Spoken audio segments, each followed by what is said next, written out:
Cindy Dumais est une artiste intarissable au sommet de son art. Née à Dolbeau le 21 décembre 1978, ses parents, Diane Paré et André Dumais, sont des modèles à tout point de vue.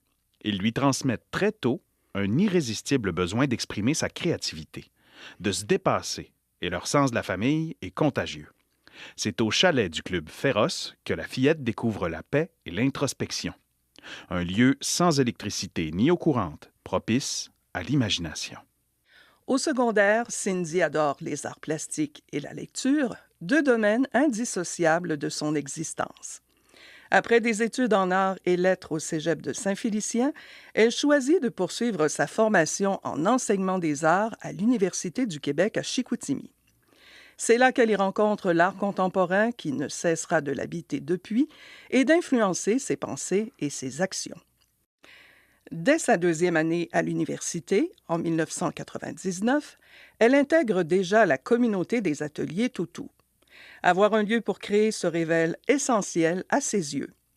En 2005, elle obtient une maîtrise en art de l'UQAC sous la direction de Michael Lachance, qui laissera sa marque grâce à sa vision éclairée sur l'art actuel. La présence bienveillante de Mathieu Tardif, son âme sœur, et de leur fils Jérôme, né en 2009, s'avère primordiale pour cette plasticienne investie dans sa carrière tout autant qu'auprès de ceux qu'elle aime. Faire preuve de curiosité, c'est regarder au-delà de ce qui est donné à voir et trouver des réponses ailleurs que dans les évidences. Pour Cindy, c'est un moteur d'apprentissage et d'implication qui peut déterminer sa manière de vivre. Artiste multidisciplinaire des plus prolifiques dans le réseau de l'art contemporain international, Cindy Dumais possède à son actif de nombreuses expositions individuelles et près d'une cinquantaine d'expositions collectives au Canada, à Cuba, en Grèce, en Suède, en Belgique, en Finlande et en Allemagne. Ses œuvres ont été acquises dans de prestigieuses collections privées et publiques, dont le Musée d'art contemporain de Montréal, le Musée national des beaux-arts du Québec, la collection Loto-Québec et la collection de l'Université du Québec à Chicoutimi. En plus de diverses bourses de recherche, elle reçoit en 2021 le prix de la créatrice de l'année au Saguenay-Lac-Saint-Jean. Comme l'interdisciplinarité est chez elle au cœur même de son activité, elle tient le double rôle d'autrice et d'éditrice depuis 2005, avec sa maison d'édition La Clignotante, et a cofondé AMV, Art, Mobilité, Visibilité, un organisme visant à placer l'artiste au centre du développement de sa carrière. Elle partage dorénavant son temps entre son atelier, son enseignement au Cégep de Chicoutimi et les ambitieux projets auxquels elle se consacre avec persévérance et singularité.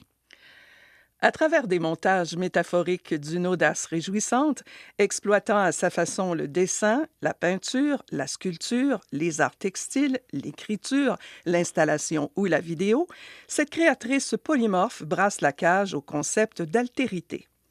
Ses mises en espace inventives et organiques, parfois troublantes de réalisme, proposent à ce titre de réfléchir sur la dynamique entre intériorité et extériorité, fluidité de la pensée et poids du corps. Les notions d'identité et de rapport à l'autre, à la connaissance et à la création sont remises en question dans des expositions foisonnantes de narrativité en écho à des textes débordants d'images.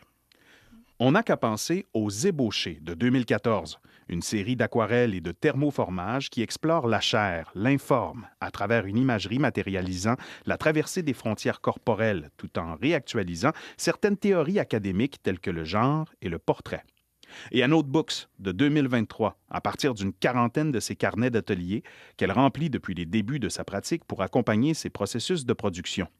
Recréer le plus fidèlement possible en aquarelle et broderie, en respectant leurs dimensions, leurs formes et leurs couleurs, et placer en parallèle avec les cahiers originaux. Les œuvres qui en résultent déploient toute leur force sculpturale et leur nouvelle nature. Ou à Entretien, pour lequel on lui accorde une bourse sur une période de 3 ans totalisant 150 000 du Conseil des arts et des lettres du Québec et du Conseil des arts du Canada. Ceci lui permet d'initier un dialogue fécond avec des auteurs qu'elle admire, comme par exemple Stéphanie Tremblay et Paul Cazac de Saguenay. Un vaste projet conçu à partir d'une collection de premiers jets littéraires qu'elle exploite à travers les arts visuels, en tirant profit des notes personnelles de plusieurs écrivains, comme si elle parlait avec eux, pour ensuite transposer matériellement ces dialogues dans l'espace de l'exposition. L'une des caractéristiques de l'art actuel, c'est qu'il n'y a aucune limite de support, de diffusion ou de durée de vie. Plus qu'une simple période chronologique, les œuvres se reconnaissent par leur capacité à interroger leur époque, à bousculer les codes établis et à ouvrir des voies inexplorées. Beau territoire de liberté et d'action pour les artistes dont les objets d'intérêt sont variés. En mettant en relation plusieurs disciplines, elles produisent une diversité incroyable de discours et de questionnements à travers les matériaux privilégiés. C'est ce à quoi s'emploie Cindy Dumais, dont les propositions saisissantes n'ont pas fini de nous émerveiller.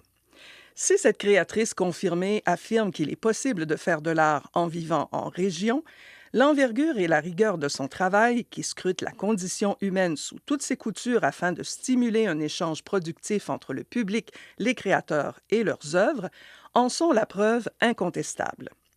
Et bien que l'art occupe la grande majorité de ses réflexions, elle adore toujours être dehors et entretenir son jardin, lire et passer un maximum de temps les pieds dans l'eau d'un lac avec les siens.